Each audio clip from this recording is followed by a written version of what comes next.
Today I am making marshmallows. These are going to be chocolate swirl marshmallows. It's loosely based on a Donna Hay recipe, so it's not my own. I've made a few little changes. These don't look that great just because of the way I've done them. They look like sort of a lot of lumpy messes. Just because it's quite warm today in Melbourne, I've smothered them with the icing sugar mixture at the end because I don't want them to get sticky. Eventually, it's going to wear off for tonight. These are super easy to make. I literally made the mixture in the morning before I took the kids to school. So 10 minutes maybe, and it really makes a decent amount. So I just think these are a fantastic idea for presents. So much easier than making cupcakes or cookies or whatever, and they taste delicious. I mean, homemade marshmallows, it's the second time I've made them. You know, I sort of like marshmallows, I'm not a massive fan, but these are unbelievable. They're so light, so fluffy, and they're just so simple to make. So definitely give these a go. Hope you enjoy. Okay, so in setting up, in this bowl, I have got half a cup of warm water and 2 tablespoons. I've just got the powder, just the cheapo stuff you get from the supermarket. In this one, I have got half a cup of water. I've got 2/3 of a cup of liquid glucose. Now, I didn't have enough, so it's a bit less than that. I have 1.5 cups of caster sugar, and I have 3 vanilla beans, a bit less than 3. So I've got that there. The most important thing with this is to have everything all set up. So, you know, this one. Here I have got some ganache. Just use chocolate if you've got it. I didn't have chocolate, so I've just literally melted. You can see I've only melted some of it. Some chocolate ganache. That's sitting there as well. And then here I've got my baking tray. So it's, I think it's like 30 centimetres by 20 centimetres. I've greased it. I've put on my baking paper. I've then sprayed. I just use kind of cheapo sprayed over the top. And then here I've got my other piece of baking paper, which has been sprayed on the top as well. Basically, when we put the marshmallow down here, we're going to put the other one on top. Okay, so first step is we're going to boil this. Okay, so we're starting on a medium, quite a low heat. Just going to let it gently cook and get the sugar melting. Okay, so I realised that I didn't even put my half cup of water in that. So this is what it looks like. So yep. Okay, once you're happy with how things have gone, I've just got over here some water and a brush. You just want to brush around the sides and make sure there are no crystals. If you've got crystals around the side, once you start boiling your mixture, if it gets onto one of the crystals, then the whole mixture can crystallize. So I'm going to turn up the mixture to high, and we're going to do it until it reaches 115 on a sugar thermometer. But I'm going to show you what it looks like so that you don't need to worry about having a sugar thermometer. Okay, you can see it's not ready yet because you can see it's all nice and clear on the outside, but the middle still hasn't started boiling yet. Okay, it's slowly getting there. I've just got that last little bit to go, and I'm going to show you that this is how you can test that you're in the right spot, basically. Still got more to boil, Basically, by the time that is all boiling is the time that it's going to be at 115.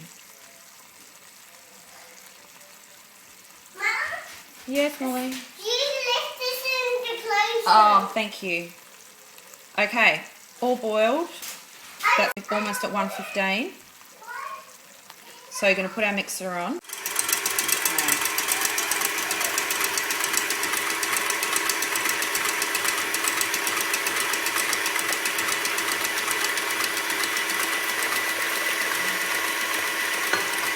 Okay, put your timer on for 7 minutes and slowly put that on high.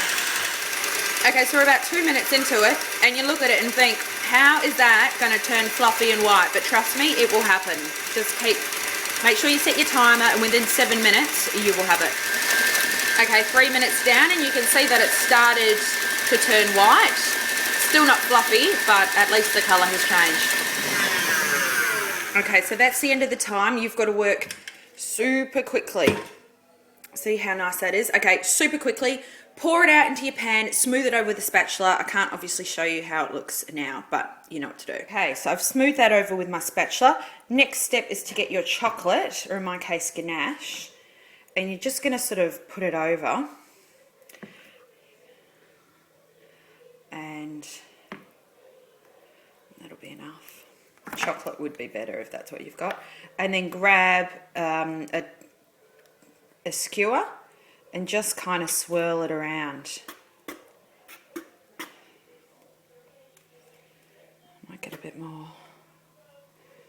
You can just add little blobs as you go. How cool does that look?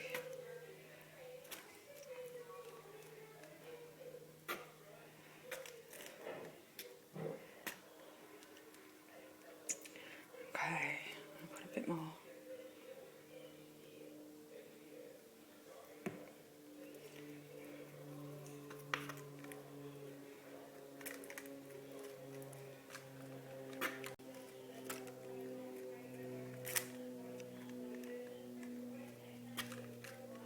So you can put as much or as little as you like. Swirl it around. Oh, that looks so nice. Okay, so last of all, which I don't know if I'm going to do. Normally what I do is I put on my other layer on top. I think I'm just actually going to put this straight in the freezer because the picture looks so nice all swirled around that I think I might just leave it like that. So put it in the fridge for a couple of hours to set. Okay, so I'm all set for my next stage. This has been in for a few hours. It's nice and set. You can tell by touching it. In here, I've got a mixture of icing sugar and corn flour, 6:1 ratio. So 6 parts of icing sugar, 1 part of corn flour. And then I've got my knife and the platter that I'm going to put it on. So I will just sort of put a bit of stuff on that because look, the marshmallow is just going to get sticky as you go. Okay, so first thing I'm going to put the icing sugar on the table, and I'm going to turn out my marshmallow. I just want to show you, look how easily it comes away when, oh, I'm going to break it, comes away so easily when you've greased it properly. So don't do what I did. Look, that's stuck now. Just as well, I'm just doing this as a test run. Okay, I'm actually going to leave this on that non-stick thing. Oh, that's so annoying that I did that. Anyway, you'll learn from my mistake. So I've got my knife. Basically what you need to do is you're going to cut it up. Now, put a good amount of the icing sugar corn flour mixture on your knife and then slice once, put more on it, slice again, put more, like literally every time you use the knife, you should have a fresh coating of corn flour and icing sugar. Okay, I'm just going to show you here literally what I'm doing. And then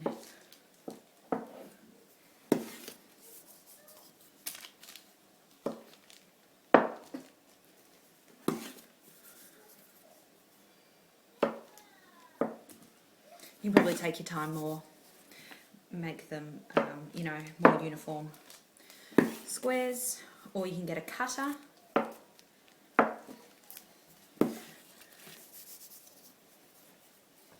I'm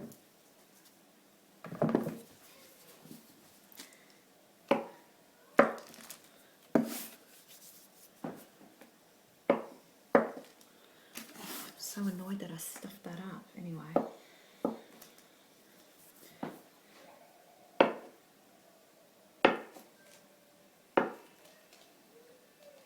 Tastes amazing, by the way.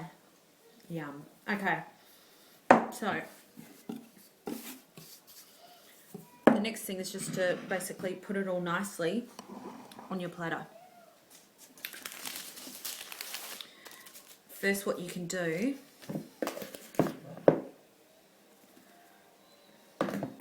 sorry, I'm just trying to get it all better.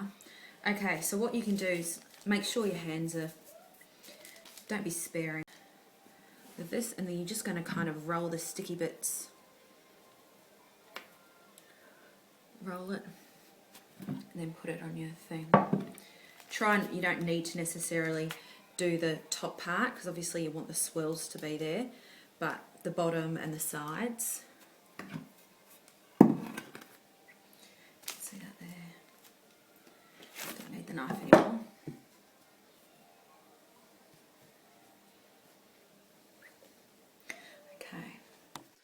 Okay, I have slathered these in my icing sugar mixture.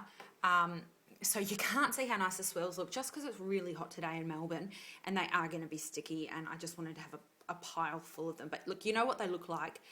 The other way would be to just, you know, if you're having a party, would just be to have them all, you know, not tumbled on top of each other like these ones, just have them all set up nicely.